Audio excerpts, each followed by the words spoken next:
میرا رب کریم قرآن مجید سورہ حج میں ارشاد فرماتا ہے کہ الذین امکناہم فی الارض، کچھ لوگ ایسے ہیں کہ اگر ہم انہیں زمین میں اقتدار دیں، زمین میں اگر ہم انہیں قابو دیں تو وہ کیا کریں گے؟ اقاموا الصلاۃ و آتوا الزکوٰۃ، وہ نماز قائم کریں گے، زکوٰۃ ادا کریں گے، وامروا بالمعروف، نیکی کا حکم دیں گے، ونہوا عن المنکر، اور لوگوں کو بری باتوں سے منع کریں گے۔ وہ دینی، فکری، اصلاحی انقلاب برپا کر دیں گے، نماز کو عام کریں گے، زکوٰۃ کو عام کریں گے، بھلائی کا حکم دیں گے اور برائی سے منع کریں گے۔ اللہ تبارک و تعالیٰ نے ان لوگوں کو جب اقتدار دیا، وہ کون لوگ تھے؟ سیدنا صدیق اکبر، حضرت فاروق اعظم، سیدنا عثمان غنی، حضرت مولا علی رضوان اللہ تعالیٰ علیہم اجمعین۔ اللہ نے جب ان لوگوں کو اقتدار دیا زمین کے اندر، اللہ تبارک و تعالیٰ نے انہیں نبی پاک علیہ الصلاۃ والسلام کی نیابت کے لیے چنا، تو ان لوگوں نے یہ انقلاب برپا کیا، نمازیں عام ہو گئیں، شوق سے لوگ صدقات و خیرات دینے لگے، بھلائی عام ہوئی، برائی کا کلا کما کیا گیا۔ ہمارے ہاں بھی لوگ احتساب کی باتیں کرتے ہیں، ہمارے ہاں بھی لوگ کہتے ہیں کہ میں رشوت خوری کو، کرپشن کو، ناجائز چیزوں کو ہمیشہ کے لیے جڑ سے اکھیڑ پھینکوں گا۔ لوگ دوسروں سے مطالبہ کرتے ہیں کہ یہ سارے کام جائز کریں، لیکن خود اس پر عمل کرنے کو تیار نہیں ہوتے۔ یاد رکھ لیں کہ یہ جو احتساب ہے، یہ انسان کی اپنی ذات سے شروع ہوتا ہے۔ آپ جب نظام احتساب دنیا کے اندر مستحکم کرنا چاہتے ہیں تو اس میں پھر آپ کو اپنی ذات کو سامنے پیش کرنا پڑے گا۔ آج ہم بات کرنے جا رہے ہیں سیدنا فاروق اعظم رضی اللہ تعالیٰ عنہ۔ تو جناب عمر فاروق رضی اللہ تعالیٰ عنہ کا جو نظام احتساب ہے، انہوں نے اس کو گھر سے شروع کیا تھا، اپنے آپ سے اس کا آغاز فرمایا تھا۔ ہمارے ہاں یہ ہوتا ہے کہ جس بندے کے اکاؤنٹ میں اچھے خاصے پیسے ہیں، وہ بل جمع کرانے جائے تو اسے لائن میں نہیں لگنا پڑتا، مینیجر صاحب اسے آگے بلا لیتے، تو وہ بعد میں کیا کہہ رہا ہوتا ہے؟ کہتا دیکھو اللہ نے کتنی عزت دی ہے، مجھے لائن میں نہیں لگنا پڑا۔ بھائی لائن میں لگنا تو آپ کا یہ تھا کہ آپ سمجھتے کہ سارے مسلمان ہیں، مومنین ہیں، برابر ہیں، تو میں کسی کو تکلیف میں مبتلا نہ کروں۔ جب آپ آگے چلے گئے تھے تو آپ نے بہت سارے لوگوں کا حق مارا تھا، وہ لائن میں جو لگے ہوئے تھے ان کا وقت لمبا ہو گیا تھا۔ آپ نے تو اپنے آپ کو احتساب کے لیے پیش ہی نہیں کیا، بلکہ آپ نے کہہ دیا کہ جناب میرا تو رتبہ اعلیٰ ہے، لہذا یہ میرا حق بنتا تھا، مجھے تو استحکام ملنا چاہیے تھا۔ یہاں بہت سارے لوگوں نے اپنے حق میں چیزوں کو اور رنگ میں پیش کیا۔ سیدنا فاروق اعظم رضی اللہ تعالیٰ عنہ نے اس نظام احتساب کو اپنے گھر سے شروع فرمایا۔ حضرت عمر فاروق رضی اللہ تعالیٰ عنہ اپنے بچوں سے فرمایا کرتے تھے کہ جب میں حکم لوگوں کو کروں گا نا، اپنی رعایا کو، مسلمانوں کو میں کوئی حکم دوں گا تو تمہیں پہلے اس پر عمل کرنا پڑے گا۔ آپ فرمایا کرتے تھے یاد رکھنا، لوگ تمہیں اس طرح دیکھیں گے، لوگ اس طرح تمہیں دیکھیں گے جس طرح گوشت کھانے والا پرندہ گوشت کو دیکھا کرتا ہے۔ چیل گوشت کھاتی ہے تو کیا کبھی اس کو پیغام بھیجنا پڑا ہے کہ تو آجا یہاں گائے مر گئی ہے، بھینس مر گئی ہے؟ خود بخود اس کی نظر ہوتی ہے، وہ پہنچ جاتی۔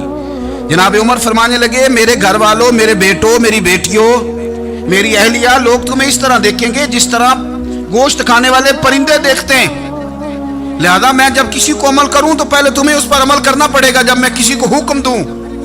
آپ فرمانے لگے یاد رکھنا، اگر تم نے میرا حکم نہ مانا تو غیروں نے حکم نہ مانا تو انہیں ایک سزا ملے گی، اور اگر میرے گھر والوں نے نہ مانا تو ڈبل سزا ملے گی، تم پر ڈبل سختی کی جائے گی کہ تم نے میری بات کیوں نہیں مانی۔ یہ نظام میں احتساب ہے۔ ہم نہ دوسروں کے بچوں کا گلا کاٹ کے اپنے بچوں کی خوشیاں لینا چاہتے ہیں، ہم چاہتے ہیں کہ دوسروں کے بچوں کے حصوں کا مال میرے گھر میں آ جائے، آ جاتا ہے۔ کچھ لوگوں کی سیاست چل جاتی ہے، کچھ لوگوں کا فریب اور فراڈ کام کر جاتا ہے، لیکن وہ گھر روشن نہیں ہوتے۔ ان گھروں میں پیسہ ہوتا ہے پر قرار رخصت ہو جاتا ہے، ان گھروں میں آسانیاں اور وسعتیں تو آ جاتی ہیں لیکن ایک دوسرے کا احترام ختم ہو جاتا ہے۔ سیدنا فاروق اعظم رضی اللہ تعالیٰ عنہ کا یہ طریقہ تھا کہ وہ اپنے بچوں پر سختی کرتے۔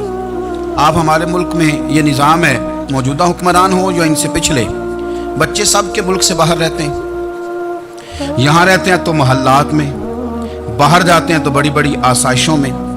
ان کے بچوں کے لیے قانون بھی الگ سے ہیں، قاعدے بھی الگ سے ہیں، اور ہمارے ملک کے اندر تو ایک باقاعدہ پروٹوکول کا سسٹم ہے، اس سسٹم سے گزر کر بڑے بڑے لوگ چلنا پسند کرتے ہیں۔ ہمارے زمانے میں بھی کچھ چیزیں سرکاری ہوتی ہیں خالص، لیکن عجیب نظام ہے نا، ہر چیز کا کرایہ بڑھ جاتا ہے، سرکاری دکان کا نہیں بڑھتا۔ باقی دکانیں 5-6 سال کے لیے ملتی ہیں، سرکاری دکان پہ آپ قبضہ کرنا چاہیں تو پورے 100 سال کے لیے مل جاتی ہے، چونکہ یہ عام عوام کی پراپرٹی ہے تو اس کے ساتھ جو مرضی کو سلوک کرے۔ ایک سرکاری چراگاہ تھی جس کے اندر جانور چرا کرتے تھے، ہمارے ہاں بھی پنجاب میں کچھ جگہیں ہوتی ہیں تو ہم لوگ کہتے ہیں شام لاٹ ہے۔ سرکاری چراگاہ میں جانور چرا کرتے تھے۔ حضرت عمر فاروق رضی اللہ تعالیٰ عنہ کے صاحبزادے سیدنا عبداللہ ابن عمر رضی اللہ تعالیٰ عنہ نے بھی ایک اونٹ خرید لیا، تو سب لوگوں کے جانور سرکاری چراگاہ میں چرتے تھے، آپ نے بھی اپنا جانور وہاں چرنے کے لیے کھانے پینے کے لیے چھوڑ دیا۔ وہ جب اونٹ آیا تو پتلا تھا، کچھ دنوں کے بعد وہ فربا ہو گیا، طاقتور ہو گیا، موٹا تازہ ہو گیا۔ حضرت سیدنا عبداللہ ابن عمر رضی اللہ تعالیٰ عنہ نے بیچا تو وہ ڈبل قیمت سے بھی زیادہ کا بکا، کیونکہ پہلے دبلا پتلا تھا، اب موٹا تازہ فربا ہو گیا۔ حضرت سیدنا فاروق اعظم رضی اللہ تعالیٰ عنہ کو پتہ چلا تو بلایا، فرمایا پتر اونٹ بیچ دیا ہے؟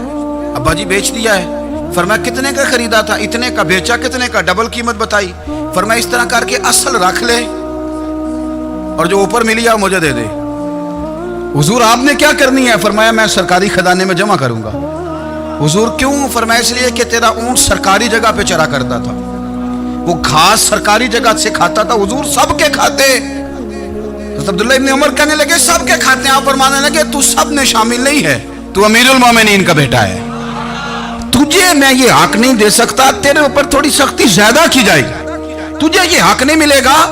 تو اپنے اونٹ کو چونکہ سرکاری چراگاہ میں چرایا کرتا تھا، لہذا تجھے وہ جو اصل رقم یہاں جمع کرانی پڑے گی۔ ہمارے تو بچے پہلی بات تو یہ ہے کہ بات ہی نہیں سنتے، یہ سب کے بچوں کی بات کر رہا ہوں، وہ ٹیچر کے بچے ہوں، سیٹھ کے بچے ہوں، پیر کے بچے ہوں، امام صاحب کے بچے ہوں، کسی کے بچے ہوں، پہلے تو سنتے نہیں۔ اور اللہ خیر کرے اگر آپ کوئی سنانا چاہیں تو فوری طور پر وہ ہوم منسٹری کے پاس پہنچ جاتے ہیں، ان کی اماں ان کی وکیل بن جاتی ہے، آپ کہہ ہی کچھ نہیں سکتے، حالات رخ بدل جاتے۔ اس کا نقصان یہ ہوتا ہے کہ ان کو تراشا نہیں جا سکتا، ان کو ہیرے نہیں بنایا جا سکتا، ان کے اوپر کچھ ایسی میل کچیل چڑھ جاتی ہے جو بڑی عجیب و غریب ہوتی ہے۔